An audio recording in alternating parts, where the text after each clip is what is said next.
Assalamualaikum warahmatullahi wabarakatuh. Selamat pagi, Bapak dosen yang saya hormati dan rekan-rekan yang saya banggakan. Puji syukur kepada Tuhan Yang Maha Esa yang telah memberikan nikmat dan karunia-Nya sehingga kami kelompok 1 diberikan kesempatan untuk mempresentasikan hasil UAS kami. Adapun beberapa topik yang akan kami bahas mengenai beberapa penjelasan dari basic akuntansi. Kami dari kelompok 1 yang terdiri dari Angelika Sylvia Thomas, Febriani, Rizdiana Putri, Sukina, Shaina Mitayani, Hakimah Putri, dan yang terakhir saya sendiri, Dede Siti Nurjana. Kita langsung saja memasuki sesi 1, yaitu apa akuntansi. Akuntansi merupakan proses identifikasi, pencatatan, penggolongan, dan pengikhtisaran, mempersiapkan laporan, dan yang terakhir menganalisis dan menginterpretasikan ke pengguna. Tujuan daripada akuntansi yaitu adalah menyediakan informasi keuangan perusahaan dalam rangka pengambilan keputusan selanjutnya. Dan di sini sudah ada beberapa contoh tabel hasil laporan keuangan, yaitu ada laporan arus kas, laporan raca, laporan perubahan ekuitas, dan yang terakhir ada laporan laba rugi. Akuntansi terbagi menjadi 2 sudut pandang. Yang pertama itu ada sudut pandang pengguna jasa akuntansi. Kemudian sudut pandang kegiatannya.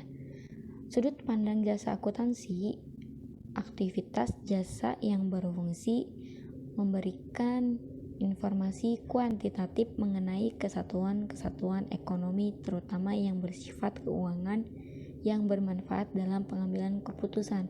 Sedangkan sudut pandang kegiatannya yaitu seni mencatat, mengklarifikasi dan mengikhtisarkan transaksi-transaksi atau kejadian yang sekurang-kurangnya atau sebagian bersifat keuangan dengan cara menginterpretasikan hasil-hasilnya. Manfaat-manfaat akuntansi adalah sebagai berikut. 1. Sebagai sarana informasi keuangan. 2. Sebagai bahan evaluasi keuangan. 3. Sebagai alat kontrol dan bukti keuangan. 4. Sebagai alat untuk mengelola keuangan. Siapa sajakah pelaku-pelaku akuntansi? Terdapat 2 internal dan eksternal. Pertama, manajer, marketing, finance, human resource, taxing Selanjutnya authorities, saya akan investor, menjelaskan customer, beberapa macam bidang akuntansi. Yang pertama ada akuntansi keuangan. Akuntansi keuangan yaitu bidang yang berkaitan dengan suatu unit ekonomi secara keseluruhan. Akuntansi keuangan berhubungan dengan pelaporan keuangan untuk pihak-pihak di luar perusahaan. Yang kedua ada akuntansi pemeriksaan. Dalam pemeriksaan akuntansi dilaksanakan kegiatan pemeriksaan terhadap hasil pencatatan laporan dalam keuangan. Bidang akuntansi pemeriksaan adalah bidang akuntansi yang berhubungan dengan audit yang secara bebas dilakukan pada laporan yang dihasilkan oleh akuntansi keuangan. Yang ketiga ada akuntansi biaya. Akuntansi biaya merupakan bidang akuntansi yang mencatat dan menghitung serta menganalisis sebuah data biaya pada suatu perusahaan industri dalam usaha menentukan besarnya harga pokok produksi atau barang atau produk. Yang keempat ada akuntansi perpajakan. Akuntansi perpajakan adalah akuntansi yang kegiatannya berhubungan dengan penentuan objek pajak yang menjadi beban perusahaan serta perhitungannya untuk kepentingan penyusunan laporan pajak. Yang kelima ada bidang akuntansi peranggaran. Bidang akuntansi peranggaran merupakan bidang akuntansi yang menyusun anggaran baik pendapatan maupun biaya. Anggaran merupakan pedoman bagi perusahaan, perorangan, atau pemerintah dalam melakukan kegiatan finansialnya di masa yang akan datang. Yang keenam, ada akuntansi pemerintahan. Akuntansi pemerintahan merupakan bidang akuntansi keuangan yang diterapkan di lembaga pemerintahan. Akuntansi pemerintah ini bertujuan untuk menyajikan sebuah laporan keuangan, pengendalian, dan pengawasan keuangan negara. Selanjutnya ada basic concept of accounting. Yang pertama itu ada harta atau aset yang terdiri dari cash supplies, equipment, prepaid net expense, dan account receivable. Yang kedua ada utang atau liabilities yang terdiri dari account payable, utilities payable, unit need service, dan revenue. Yang ketiga ada modal atau ekuitas yang terdiri dari modal usaha, share capital, dan retained earnings. Aktiva sama dengan pasiva. Aset sama dengan liabilities plus kuitas. Selanjutnya ada basic concept of accounting. Yang pertama itu ada harta atau aset yang terdiri dari cash supplies, equipment, prepaid net expense, dan account receivable. Yang kedua ada utang atau liabilities yang terdiri dari account payable, utilities payable, unit need service, dan revenue. Yang ketiga ada modal atau ekuitas yang terdiri dari modal usaha, share capital, dan retained earnings. Aktiva sama dengan pasiva. Aset sama dengan liabilities plus kuitas. Nah, kemudian di sini ada aset, harta yang sudah menjadi kepemilikan perusahaan. Ada berupa cash, kemudian ada supplies atau operasi aset operasional perusahaan yang umurnya kurang dari setahun. Lalu ada equipment, harta perusahaan yang umurnya lebih dari 1 tahun.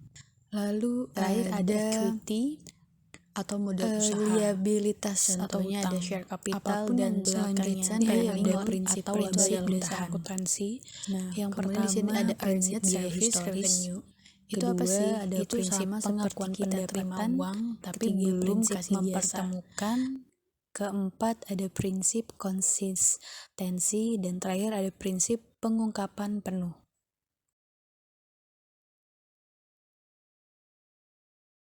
Asumsi dasar akuntansi. Yang pertama ada kesatuan usaha khusus, separate entity, atau economic entity, yaitu merupakan asumsi dasar akuntansi yang sangat penting untuk menyatakan bahwa perusahaan adalah sebuah entitas mandiri atau suatu unit usaha. Artinya perusahaan adalah entitas yang berdiri sendiri dan terpisah dari pemilik atau pemegang saham. Dengan demikian, setiap transaksi perusahaan terpisah dari pemilik perusahaan. Pencatatan juga terpisah sehingga murni berasal dari siklus akuntansi perusahaan. Yang kedua ada kontinuitas usaha, going concern atau continuity, yaitu asumsi dasar akuntansi yang menjadi prinsip dalam menyatakan bahwa perusahaan akan abadi dan diharapkan tidak akan mengalami likuidasi di masa mendatang. Prinsip kontinuitas usaha akan berpengaruh terhadap prosedur akuntansi lainnya, seperti valuasi aset atas dasar arus kas mendatang dan penyusutan. Yang ketiga ada penggunaan unit moneter dalam pencatatan. Merupakan asumsi dasar akuntansi yang sangat berguna untuk memastikan setiap transaksi di dalam perusahaan sudah memakai satuan uang tertentu. Penentuan satuan uang harus sesuai dengan lokasi berdirinya perusahaan tersebut. Misalnya, jika perusahaan berdiri di Indonesia, maka harus menggunakan satuan uang rupiah untuk pencatatan dan pembukuan. Hanya dengan cara demikian, maka segala sesuatu dalam siklus akuntansi dapat diukur dan dinilai. Pada akhir periode, perusahaan akan mengetahui ukuran dari laba rugi yang diperoleh dan menentukan kebijakan untuk periode yang akan berjalan. Yang terakhir ada periode waktu, time period atau periodicity, yaitu salah satu asumsi dasar akuntansi yang sangat penting untuk menunjukkan bahwa penilaian dan pelaporan keuangan perusahaan dilakukan pada periode tertentu yang sudah ditetapkan. Periode berkenaan dengan waktu dimulai dan diakhiri suatu siklus akuntansi. Tidak ada aturan baku untuk menentukan periode usaha. Biasanya, periode akuntansi dicatat berdasarkan bulanan atau tahunan. Spesialisasi akuntansi. Yang pertama, ada akuntansi keuangan. Akuntansi keuangan ini menyangkut masalah pencatatan transaksi dalam suatu perusahaan atau suatu unit ekonomi lain dan menyangkut penyusunan berbagai laporan periodik dari catatan-catatan tersebut. Yang kedua, ada akuntansi manajemen. Akuntansi manajemen ini membantu manajemen dalam proses sehari-hari dan perencanaan operasi mendatang berdasarkan data historis maupun data estimasi. Yang ketiga, ada akuntansi biaya. Akuntansi biaya menekankan masalah penetapan dan pengendalian biaya, yang lingkupnya mengenai biaya proses produksi dan harga pokok dari barang yang sudah selesai diproduksi.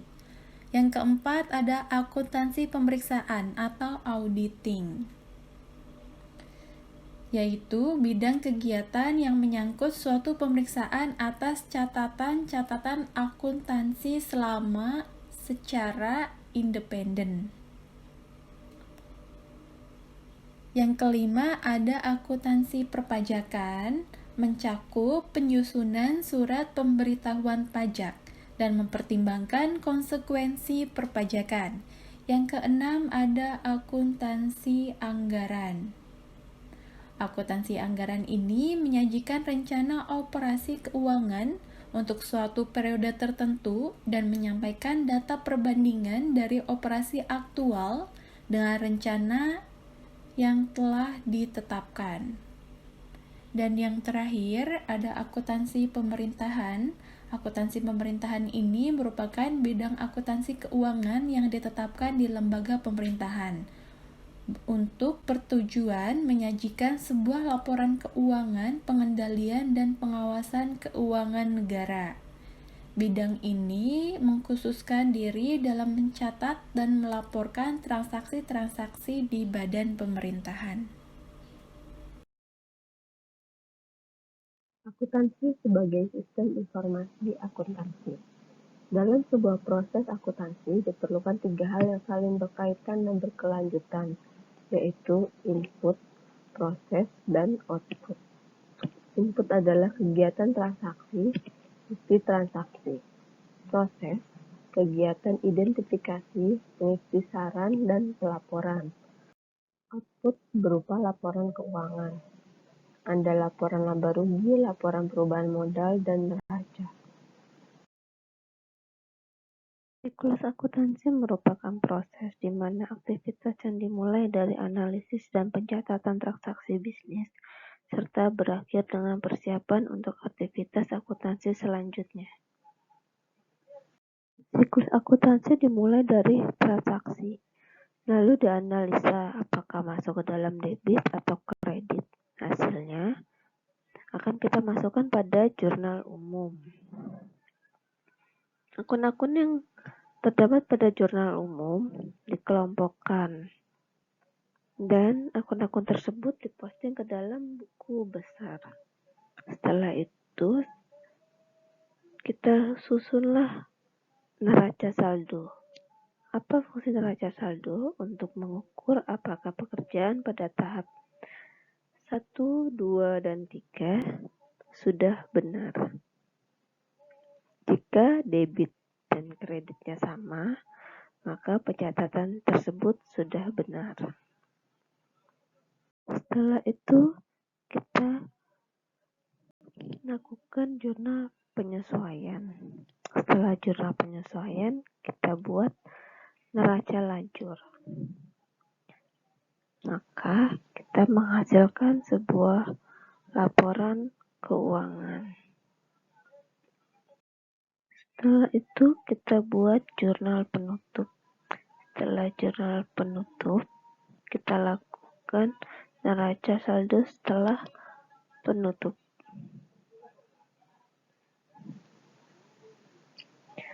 Lalu kita buat jurnal pembalik.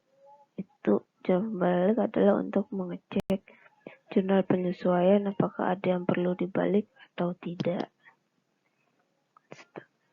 Jika kita membuat jurnal pembalik, maka kita harus menutup lagi membuat neraca saldo setelah pembalik. Demikian penjelasan dari kelompok 1 mengenai basic accounting. Apabila ada kekurangan, mohon dimaafkan. Wassalamualaikum warahmatullahi wabarakatuh.